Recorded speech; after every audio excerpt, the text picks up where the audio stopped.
A day in my life as a mommy of two na mga kulit na bata. For today's video mga kamami, magluluto tayo ng ginataang sikad-sikad.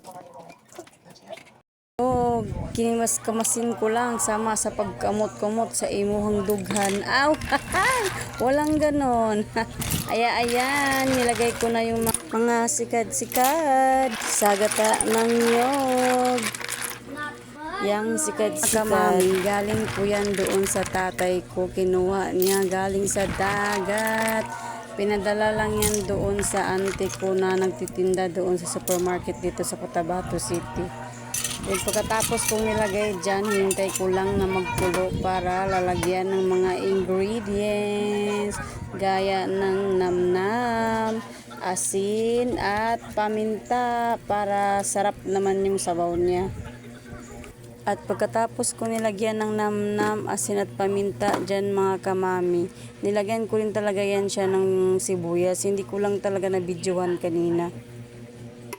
At hintayin na natin kumulo ulit para ready na tayong kumain ng hapunan. At yan na ang finished product. Yummy, yummy, yummy. Itong sikad-sikad, kamami, masarap talaga to siyang ulamin. Lalo na paggataan siya.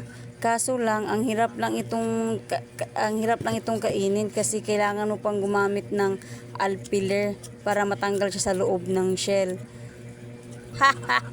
Pagpasensyaan nyo na yung mami Sara niyo mga kamami kasi nabubulol na naman ako mag voice over.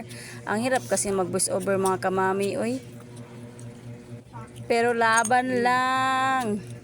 Sarap ng kain ko dyan mga kamami kasi matagal ko na rin kasing hindi natikman ito. Kasi dati mga kamami, nung dalaga pa ako, lagi kami nakakaulam ng ganyan, lalo na pag hindi season ng mga isda. Yung tatay ko kasi mahilig magkuha ng mga ganyan. Isa din kasi yan sa paborito kong ulamin mga kamami, kaya sarap talaga ng kain ko dyan kasi ngayon ko na lang naman ulit siya natikman iulam.